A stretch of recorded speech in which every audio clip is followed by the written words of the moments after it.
నిజామాబాద్ లో బీజేపీ నేత ధర్మపురి అరవింద్ మాట్లాడుతున్నారు. లైవ్ ద్వారా చూద్దాం.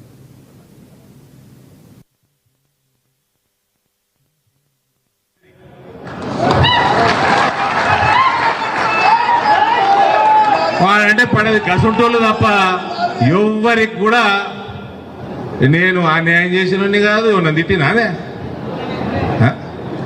సాధనైనంత సేవ చేస్తాము, సాధనైనంత పెంచినాము. ఇలా భారతీయ జనతా పార్టీ తెలంగాణ లేదంటే ఇందూరు గడ్డ కనబడుతుంది. ఫస్ట్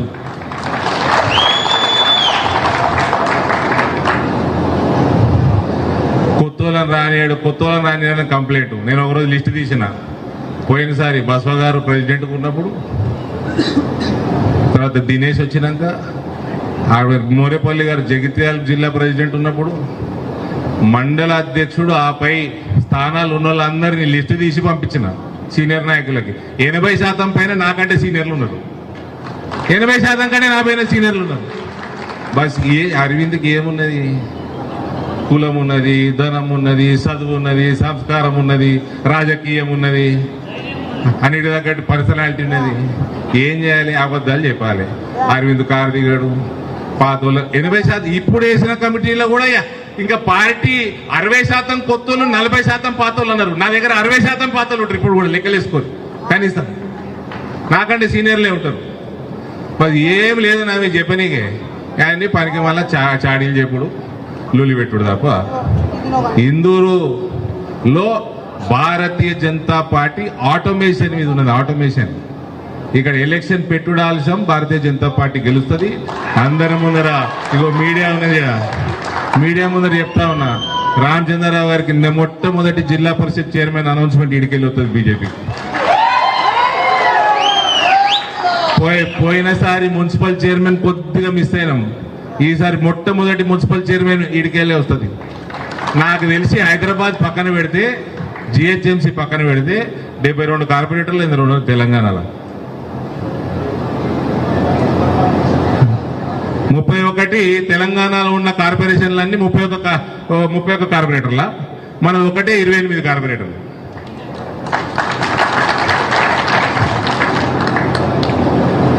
ఇక ఇంత ఎందుకు చెప్తున్నా అన్నా అంటే అసలు విషయానికి వస్తే, ఇప్పుడు రాష్ట్ర పార్టీ యూనిట్ వేసుకుంటారు మీరు. రాష్ట్ర పార్టీ యూనిట్ లో మా కార్యకర్తలకి న్యాయం జరగాలన్నది మా డిమాండ్. మీరు రాష్ట్ర అధ్యక్షులు, మీకు ఇందూరు పార్లమెంట్ ఎంత ముఖ్యమో మీకు 17 పార్లమెంట్ అంతే ముఖ్యం.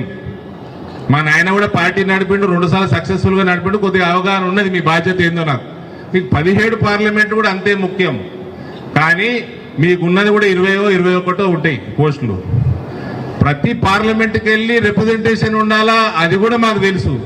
కానీ 17 దాటినాక 2దో 3దో వస్తే చూసిర్రా, అది కూడా డిమాండ్ చేస్తాం. మేము ఎక్కువ డిమాండ్ చేస్తాం.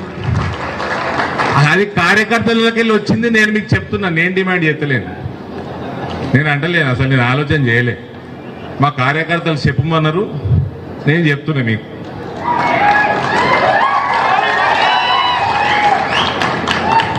కాబట్టి जिधर ज्यादा वोट है, जिधर ज्यादा सीट है, उधर ज्यादा पद भी रहना चाहिए, उधर से ही ज्यादा रहना चाहिए. ఇక బీజేపీ బయటకు వచ్చి రాజకీయాలు మాట్లాడదాము. ఓటు చోరీ అని మా టీవీ 9 దివాకర్ అడిగాడు, బయట ఇచ్చిన. ఈ 2018 ఎలక్షన్లు కాగానే కేసీఆర్ 2018 ఎలక్షన్లు కాగానే కేసీఆర్ రెండోసారి ముఖ్యమంత్రి కాగానే సీట్లు పెరిగినాయి కేసీఆర్కి. అప్పుడు కూడా 18 లక్షల ఓట్లు గాయమైనాయి ఎలక్టర్ రోల్కి వెళ్ళి అని పుకారు వచ్చింది. లొలి పెట్టుకున్నారు. కాంగ్రెస్ ఉత్తమ్ కుమార్ రెడ్డి, మహేష్ అన్న చెప్తున్నా, మా black belt karate black belt Mahesh అన్న గారికి చెప్తా ఉన్నా, మీ ఉత్తమ్ కుమార్ రెడ్డి నీకంటే ముందు ప్రెసిడెంట్, ఆయన సపోర్టే చేయకపోయే, ఆయన కొట్లాడకపోయే. ఎందుకు? ఏంది ములాఖాత్ కేసీఆర్ తోటి ఆనాడు? ఒకవేళ ఓటు చోరీ అయ్యి ఉంటే మరి ఆనాడు కేసీఆర్ గెలిచిండు కదా, మరి ఏమైంది? మరి ఎందుకు మాట్లాడతలేరు? మరి అప్పుడు ఎందుకు మాట్లాడలే? ఉత్తమ్ కుమార్ రెడ్డి జవాబు. ఫస్ట్ ఉత్తమ్ కుమార్ రెడ్డిని అడుగు మహేష్ అన్న. మీరు బీజేపీ మీద ఎందుకు ఎగురుతున్నాం? మేము ఎలక్షన్ కమిషన్ గౌరవిస్తాము, మేము రాజ్యాంగాన్ని గౌరవిస్తాము, మేము ఎలక్టోరల్ రూల్ని కూడా గౌరవిస్తాము. మా దగ్గర అందరూ నిల్చుంటారు, లోకల్ బాడీలు అందరు గట్టిగా కాంపిటీషన్ విపరీతంగా ఉన్నది. ఒక్క ఓటు ఇటాట్ అయితే వాళ్ళు రోజు ఓటర్ లిస్ట్ చూసుకుంటారు, రోజు చూసుకుంటారు ఓటర్ లిస్ట్. నేనైతే వాళ్ళ నమ్మకంతో నేను వెళ్ళిపోతా ఓటర్ లిస్ట్ చూడకుండా ఎలక్షన్లకి. ఒక్కటి కింది మీదకి అయితే వాళ్ళ వార్డులో కానీ వాళ్ళ గ్రామంలో కానీ తెలియదా? మరి అప్పుడు అయినట్టు బయటకు వచ్చింది, అయినట్టు 2018లో. నేను అంటలేను అయిందని. అప్పుడు మరి ఉత్తమ్ కుమార్ రెడ్డి ఎందుకు లొల్లి పెట్టలే? ఏంది ములాఖాతు మహేష్ భాయ్, దేకో జరా బాత్ కరు ఉత్తమ్ సే. ఇక